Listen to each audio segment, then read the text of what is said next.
Pero déjenme que les cuente un cuento chino. Esto siempre agiliza mucho el procedimiento, ¿no?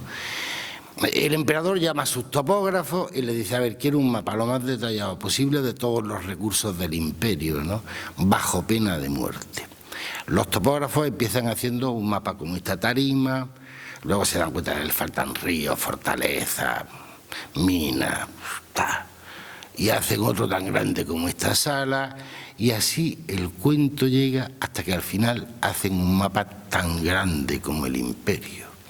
Claro, un mapa tan grande como el imperio no sirve absolutamente para nada. Y este es el problema que tenemos los historiadores, ¿no? ¿Cómo ordenamos el cuento chino? El pasado que nos han ido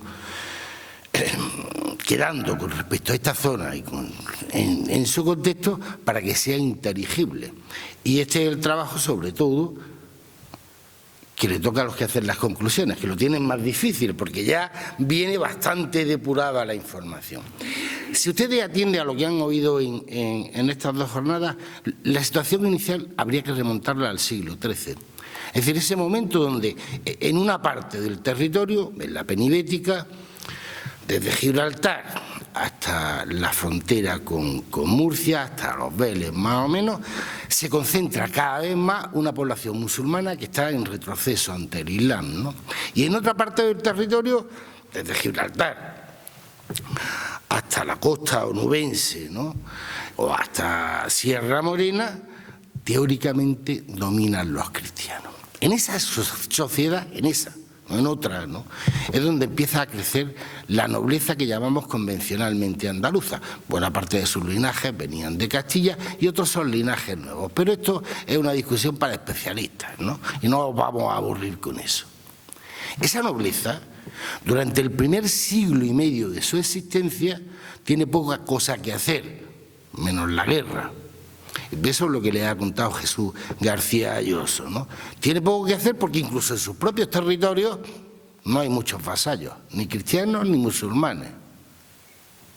En realidad, lo que pasa es que a partir de, yo diría que el primer tercio del siglo XIV, en el caso andaluz, en medio tenemos una crisis que aquí no se nota mucho, ¿no?, hasta aproximadamente los años 30 o 40 del siglo XV, Andalucía empieza a adquirir un ritmo de expansión, digo la Andalucía bética, no donde estamos nosotros, que estaba bajo el Islam. Empieza a adquirir un ritmo de expansión cada vez más amplio, de forma tal que esa nobleza, que hasta entonces lo único que tiene que hacer es pedirle dinero al rey, casarse bien y mantener a algunos hombres de lanza para hacer algaradas, empieza a poblar sus propios territorios. Porque sin esa presión, ni ustedes entenderían por qué Casares se convierte en condado, ni por qué se produce la guerra final. Digo, la guerra final de conquista del reino de Granada. Porque sin esa realidad, ustedes no entenderían por qué la nobleza va orientándose progresivamente hacia otra forma de obtención de ingresos. Yo le decía antes a Ernesto, gobernar es gastar. La nobleza gasta, y gasta mucho. Y como gasta mucho, tiene que ingresar. Y las fuentes de ingreso que tiene la nobleza son la renta agraria, son tierras que ellos no trabajan. En el caso de Andalucía, además, las dan en arrendamiento casi siempre. La renta agraria, los impuestos que vienen del rey, las alcabalas, ¿no? Tenemos que esperar hasta la época de Carlos V para que los reyes le cedan las alcabalas, el impuesto sobre las compraventas, ¿no? El antecedente más lejano del IVA actual a la nobleza, pero lo lleva cobrando en algunos casos desde la época de Alfonso XI, o sea, un siglo y medio antes, ¿no? No, dos siglos, perdón, antes, ¿no?, si hablamos de Alfonso XI, ¿no? Esa es la segunda fuente. Y la tercera fuente de ingresos va a ser dedicarse a actividades productivas, estén o no estén bien vistas. Y esta es la razón por la cual los nobles tienen tanto interés en controlar puertos, el puerto de Santa María, el puerto de Sanlúcar de Barrameda o el puerto de Cádiz. Y quédense con el dato, ¿no?, porque va a ser la Casa de Alcalá, los Ponce de León, que habían sido don Rodrigo Ponce de León, era un señor particularmente impertinente, y le caía a los reyes católicos como así, más bien mal. No había sido uno de sus grandes apoyos en plena guerra de sucesión, ¿no? Cuando finalmente se produce el final, no sé, la derrota absoluta de los partidarios de Juana, Rodrigo Ponce de León se apresura a ir a pelotear al rey, claro, ya no tiene más remedio. ¿Y qué le puede ofrecer al rey? Hombre, para la nueva campaña de Granada, pues era el objetivo siguiente, ¿no? Dinero para prestarle, porque la guerra genera enormes gastos. Piensen ustedes que los primeros títulos de deuda pública, tal como los entendemos hoy, no la existencia de la deuda, se emiten para financiar la guerra de Granada. Dinero y vasallaje político.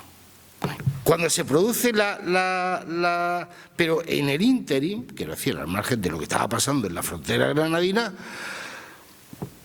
la Casa de Arcos lo que va es transformando, como bien ha demostrado, los nobles, como bien ha demostrado Jesús García Lloso, lo que van es transformando sus propias estructuras productivas. Hablamos mucho del vino, mucho vino, ¿pero por qué? Porque aumenta el consumo de vino. No, el consumo de vino ya era muy alto, digo el consumo de vino en términos de consumo de vino per cápita, sino porque el vino se empieza a comercializar, porque nos estamos abriendo hacia rutas de comercio cada vez más amplias. Los genoveses venían comerciando con nuestros productos, la pasa, los frutos secos, etcétera, hasta que se dan cuenta de que los cristianos son mejor negocio desde el siglo XIII y lo llevan hasta Oporto, hasta los mercados británicos. Cuando se hable de América, esto ya es el acabose. Esa es una de las razones de la expansión de la vid, no solo pasas y frutos secos, ¿no? Así que en ese negocio los nobles aprenden otra cosa. Lo que hay que de verdad tener controlado, vuelvan a pensar en Casares, es el gobierno local, porque ellos no viven en sus villas. Porque estos son estados que se hacen cada vez más grandes. Digo, estados señoriales, ¿no? Las casas, sobre todo vía casamiento, se van haciendo cada vez más enormes. Y el noble rara vez aparece. Rodrigo Ponce de León no aparece por Casares nunca. Se acabó, digo físicamente, ¿no? Sí, me parece que no, nunca, sí, lo digo bien. En la acta apareció una vez. Bueno, en la acta mandó a un tipo y dijo que apareciera, porque ya sabes, pero da igual. No tiene sentido, ¿no? No aparecen, ¿no? No tiene. Así que lo que hay que hacer es controlar los gobiernos locales, porque en los gobiernos locales hay un montón de gente interesada en que el Estado señorial funcione también, porque ellos son arrendadores, pequeños propietarios, cargos concejiles, gestores de las rentas de los impuestos del noble, etcétera, etcétera, etcétera, ¿no?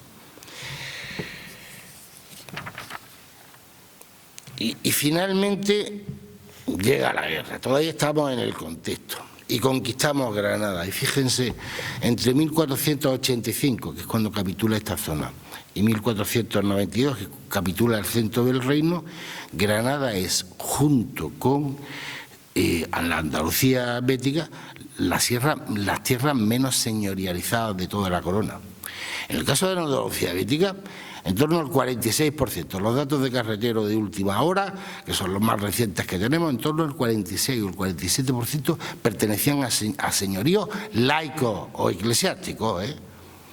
Los señoríos eclesiásticos en Andalucía son muy escasos. Y en Granada son mucho más del 20%, del 25%, ¿no? Pero los señoríos están estratégicamente colocados. Y el condado de Casares es un excelente ejemplo. Un excelente ejemplo.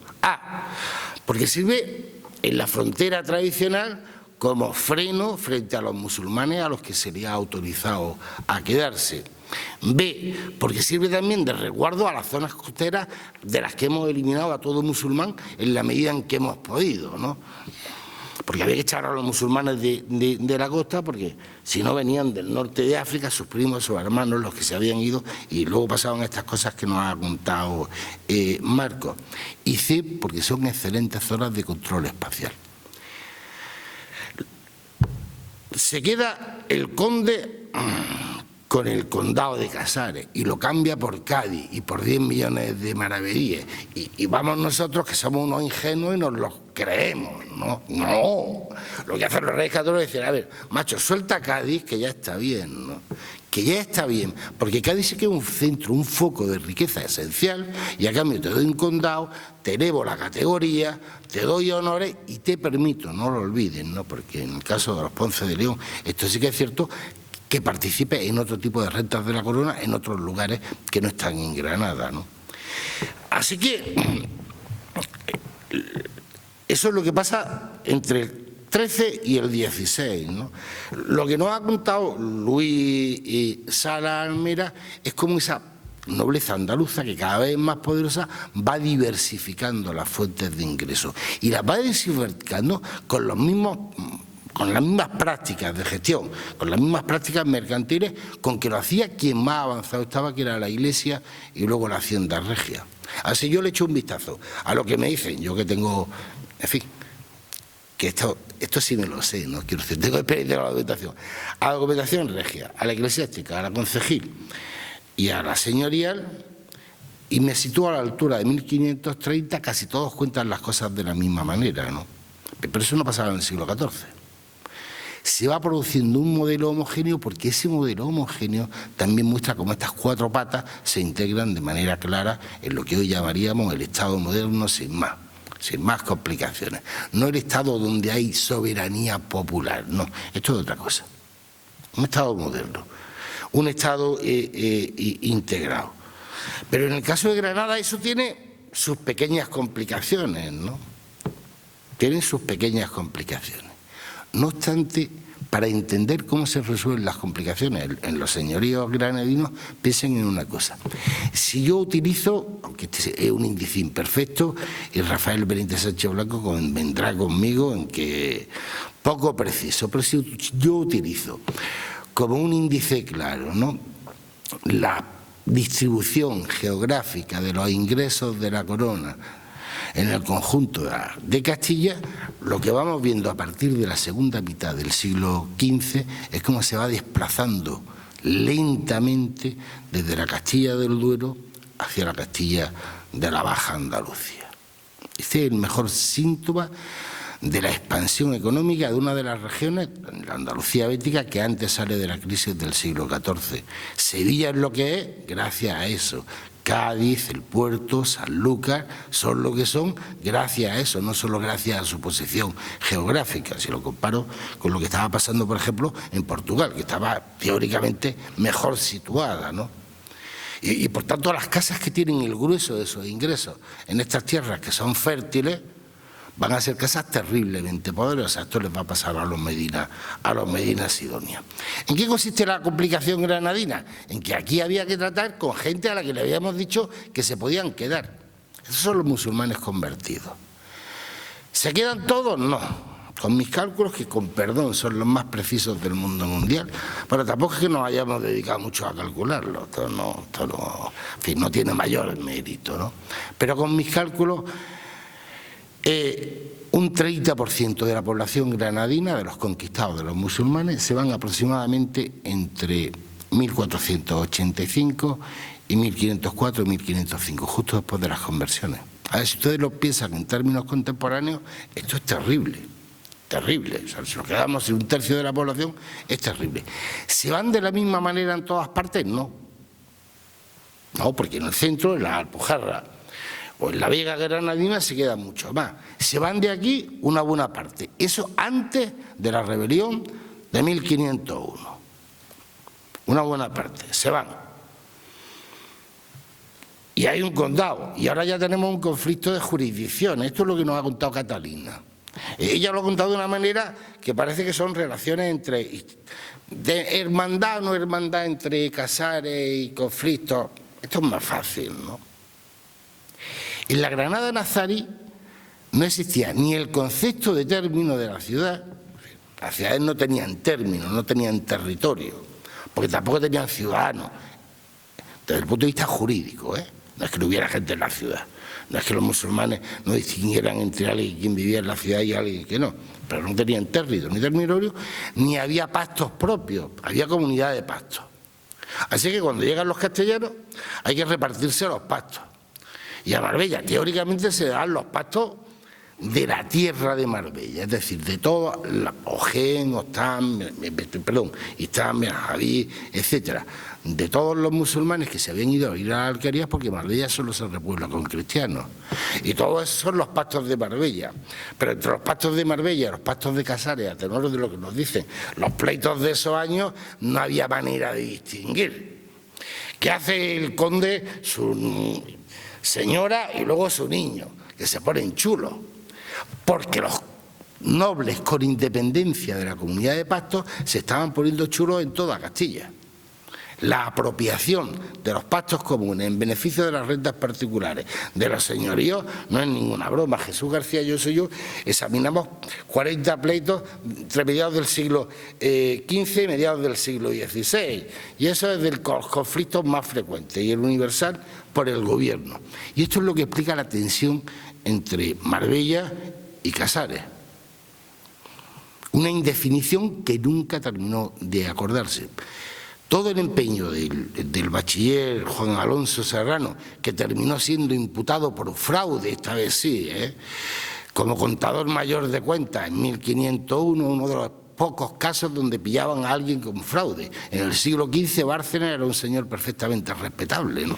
Quedarse una parte del dinerillo que se recaudaba, pero todo el empeño del bachiller Juan Alonso Serrano, ¿no? Entre el año 92 y el año 97, cuando termina su misión en el Reino de Granada, es ordenar esto. Pero está mucho más interesado en ordenar qué es lo que deben pagar los musulmanes y cómo deben evitarse los conflictos entre las oligarquías cristianas que en fijar los términos, que es una tarea poco menos que imposible. Eso hace que los pleitos por términos en esta zona, digo en esta zona del sur peninsular, sean más largos, ¿no? Más largos no, porque largos son en todas partes, a veces de muchos siglos, ¿no? Pero sean más extensos, más numerosos que en otras zonas de Castilla o en otras zonas de la península, ¿no? Pero si prescindimos de los pleitos, lo que la Casa de Arcos hace en el condado es conseguir una economía bastante funcional. Si ustedes piensan en lo que nos ha contado Rafael Benítez Sánchez Blanco, en el esquema de distribución consiguen tener musulmanes trabajando en las afueras, pero trabajando, que le dan al rey unos ingresos no pocos. Un musulmán pagaba como unas 3 o 4 veces más que un cristiano, ¿no? Y eso la corona se lo había cedido a los nobles, ¿no? Consiguen tener una masa de pequeños propietarios razonables, ¿no? Y propietarios medios, y empiezan a tener ganados. Pero de nuevo, aquí lo que ha cambiado son las formas de producir vida. Si yo cuento, que me lo sé también, ¿no? Un ganado, el mayor número de cabezas de ganado que cualquier musulmán del Reino de Granada podía tener, a lo mejor eran, bueno, el mayor que yo me he encontrado, 350 ovejas. Pero en esa Castilla en expansión, donde Andalucía es un eje fundamental, cuando ya se han abierto las rutas hacia América, cuando finalmente Granada ha perdido cualquier tipo de peculiaridad, cuando se está produciendo la expansión en el norte de África de nuestros presidios, el ganado está en constante crecimiento. Tener varios miles de cabezas de ganado no es nada infrecuente en los señoríos andaluces. Y aquí no hay prácticamente ganado vacuno, salvo algunos bueyes para la arada, ¿no? Todo era caprino, o oveja o cabra, digo en la tradición musulmana. Pero aquí llegan bueyes y ganado vacuno en cantidades ingentes. ¿Eso altera mucho el equilibrio que hoy llamaríamos ecológico? No, porque eso se compensa en cierta medida con la pérdida de población musulmana que hay. Y luego llega el otro trauma, porque si ustedes le echan un vistazo yo ya he perdido mis notas, pero me da igual. Si ustedes le echan un vistazo a lo que nos ha contado Rafael Sánchez Blanco, él es quien mejor ha definido los hitos cronológicos. Hasta la guerra, de la guerra a las conversiones, de las conversiones a la revuelta de 1568-1570, de la revuelta de 1570 hasta la crisis del siglo XVII. Este es el panorama donde este Casares se hace. Y decía él, les digo yo, sintetizando lo que has dicho, hasta la revuelta consigue un condado bastante funcional, lo consigue, el de Casares lo es, ¿no? Cuando se produce la revuelta que lleva a las conversiones forzosas, la Casa de Arcos es probablemente quien menos problemas tenga, porque ya tiene una población suficiente de repobladores cristianos dentro como para seguir incrementando su número. Así que por dramática que sea la pérdida de don Alonso de Aguilar, que él recreó en un trabajo temprano, ¿no? Por dramática que sea, aquí las consecuencias de la revuelta no se notan de la misma manera que en otras partes del reino, ¿no? Piensen ustedes en los Vélez o en los señoríos de las Alpujarras, que para entonces son muy pocos. Recuerden ustedes que en el conjunto de Granada, los señoríos, el mapa señorial se constituye casi definitivamente entre 1492 y 1496, ¿no? Y el grueso de los señoríos que se conceden en el monasterio de Guadalupe en la primavera del año 94. Así que la Casa de Arco, genio, como el vino, como la extensión de los ganados, no son más que esa parte de esa necesidad que tiene la nobleza de ir incrementando su renta en un momento, y esto es el siglo XVII, donde estas rentas se ven en peligro en todas partes. Fíjense, si yo cojo un real de plata, porque Castilla asocia su suerte a una maldición, que es la plata. La única moneda estable que tenemos en toda la historia monetaria castellana no es el ducado de oro, que es lo que querían los prestamistas. Usted me lo paga a mí en ducados de oro. Por eso el rey le pide al duque de Medina Sidón y al resto de los nobles 800.000 ducados de oro, que era un pastón brutal, ¿no? Pero porque no estaban destinados a ellos, sino a los de fuera, ¿no? Pero la única moneda estable que tenemos es la plata. Pero la plata empieza a dejar de ser estable cuando empieza a llegar mucha plata. Empezamos a gastar mucho, a exportar mucha plata. Nuestro drama en términos de deuda pública, por cierto, casi como en la crisis del 2008, no es que nuestra deuda fuera enorme, sino que estaba en manos de acreedores extranjeros, estaba en manos de banqueros genoveses, parcialmente alemanes, parcialmente portugueses y en algún caso castellanos, pero básicamente genoveses. Y eso exigían. Pues bien, en el siglo XVII Europa entra en crisis. Las epidemias de peste que ha recogido Marcos, que no son las únicas, por cierto, son endémicas a lo largo del siglo XVII. Pero a mediados en torno a 1540 fue difícil encontrárselas, igual que habían venido siendo epidémicas, ¿no?, a principios del siglo XVI, y hay un periodo y vuelven a reaparecer, ¿no? Yo no sé muy bien cuál es la razón médica, ¿no?, pero desde luego hay una razón medioambiental, ¿no? Y empiezan a florecer las epidemias otra vez y las rentas empiezan a decaer, porque aquel que no tiene ingresos en plata o en oro lo lleva mal en este mercado, ¿eh? Un real de plata buena de 34 maravedíes valía en 1637, momento en el que el rey le pide el dinero prestado a los nobles, en torno a 85 maravedíes en el mercado negro. Esto sí, que el cambio oficial sigue siendo el mismo, ¿no?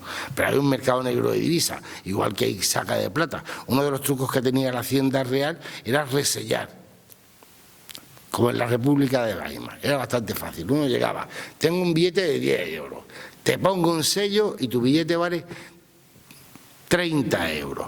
Pero tú me das 2 billetes de 10 euros para que yo te ponga un sello por un billete de, 20 euros, ¿no? Con lo cual me quedo con el 50% de tu dinero porque sí, porque el bien común lo exige, por supuesto. En ese contexto, en Casares pasa, en los inicios de ese problema, un acontecimiento que sí que le va a afectar más, en mi opinión, que es la segunda revuelta morisca, ¿no?, iniciada de nuevo como la anterior en la Navidad de 1568, y como en la anterior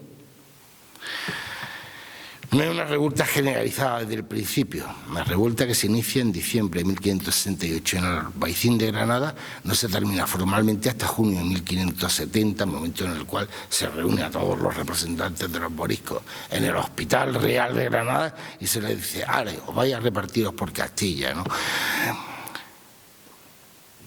Pero ni en la primera ni en la segunda, no todos los musulmanes conquistados, ya sean musulmanes, porque en la primera todavía siguen manteniendo el Islam y en la segunda son teóricamente cristianos, son moriscos, se levantan a la vez. Vuelvan a pensarlo. Es decir, lo que quiere el mito es: los moros se levantan cabreados, digamos que en general con razón, si yo atiendo a la historiografía hispana, ¿no? Y entonces aquí se monta la de Dios, pero no es así. Hay muchas más actuaciones, como las del duque de Arcos, con respecto a sus propios moros de Paces, ¿no?, y con respecto a su propia concepción de la campaña, ¿no?, cuando toma la dirección, o como las del capitán general de Granada, ¿no?, de don Diego Hurtado de Mendoza, del que un ascendiente suyo muy ilustre decía: yo soy hechura del rey, mi señor, o como las que toman los Fajardos, que son de los señores más agresivos en el tratamiento con respecto a los moriscos, que gente interesada en llevar la rebelión hasta el final. Y lo que ustedes tienen que pensar, esto es una de las lecciones que se extrae de la preciosa tesis de Rafael Benítez Sánchez Blanco, es que los moriscos son presa de una contradicción que les superaba.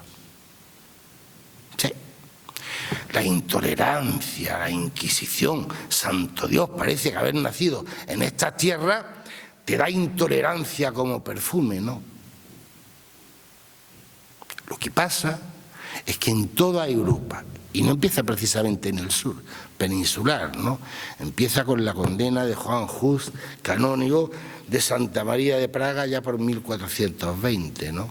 Empieza a crecer eso que yo he llamado identidades exclusivistas, ¿no?, esa unión entre religión, política, territorio o naturaleza. Yo podría decir en el siglo XVI, pensando en la discusión de ayer, soy de raza morisca, o soy de nación morisca, o soy morisco de patria, que es una expresión que me he encontrado menos los dos primeros, sin que tuviera nada que ver con lo que decimos hoy. Pero en ese crecimiento de las identidades exclusivistas y en la aparición del Imperio Otomano, los moriscos son víctimas de una coexistencia imposible. El conflicto se hace extenso y Casares se pierde población, y esta vez es más difícil recuperarse, pero por una razón harto sencilla, porque es más difícil recuperarse para el conjunto de la corona de Castilla. Todavía con la primera revuelta, cuando se van los mudéjares, pues al señor le cuesta poco trabajo encontrar nuevos pobladores. Esta vez ya es francamente más complicado en el conjunto del reino. Y además son nuevos pobladores sobre tierras que están perdiendo exenciones, franquicias, ¿no?, que están perdiendo privilegios fiscales que arrancaban desde la conquista muchas veces. Así que los señores pierden en este negocio, pierden. Casares pierde, también pierde.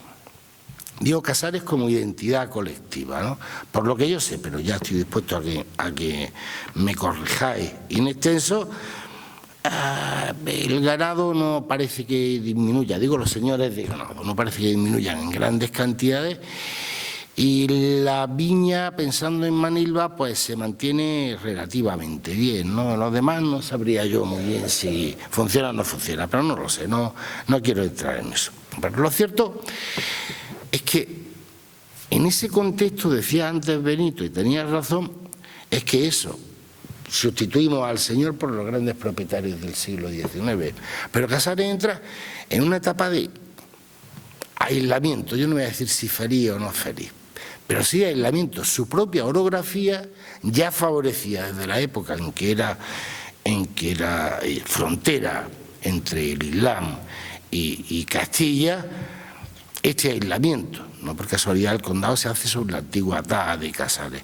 Entra en una época de aislamiento que tiene caracteres más o menos estables y que solo se ve alterado en lo esencial por la estructura de la propiedad. De forma tal que, si me permiten la metáfora, todos los casareños terminan convirtiéndose en moriscos.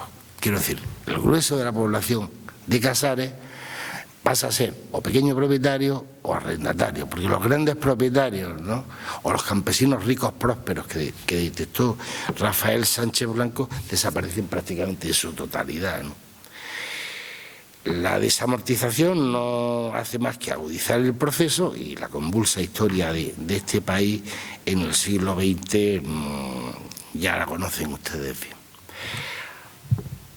Pero ya les digo que los historiadores somos como los economistas, solo que no predecimos el pasado, no lo analizamos, ¿no? Si ustedes se lo piensan a largo plazo, ese relativo aislamiento, ¿no?, el hecho de que la carretera por la que yo vine ayer con Ernesto, ¿no?, no fuese una realidad hasta los años 40 o 45, eso lo debes saber tú, ¿no? 32, 34. Sí, bueno, hasta muy pronto, ¿no? O que la autovía haya llegado mucho más tarde a Casares que a cualquier otro sitio, ¿no? Hizo que en el conjunto de la España posterior al plan de estabilización, ¿no? y posterior, ¿no? Hasta el periodo, hasta el año 2000 bien entrado, Casares mantuviera un equilibrio más o menos fructífero entre identidad territorial, la identidad la elige uno, entre identidad urbana y nuevas formas de producir asociadas al sector servicios, al turismo, a las nuevas tecnologías, etcétera, etcétera. Lo que sea en el futuro lo decidirán los casareños hasta donde les dejen, porque cada uno hace historia con sus propios condicionantes. Pero lo que sí que es seguro, y esta es mi conclusión, y llevo 33 minutos sobre 40, ¿no? Muy bien. Y esta es mi conclusión, es que si algo define a Casares, mucho más que el pasado musulmán, ¿no? O mucho más que el siglo XVIII o el siglo XIX incluso, es adquirir, tanto en términos de territorio, como identidad física, como de actividades productivas, ¿no? Esa personalidad que se desarrolla entre la aparición de las primeras algaradas de los Ponces de León por la frontera con la Taha de Casares y las décadas inmediatamente posteriores a la segunda expulsión de los moriscos. Muchas gracias.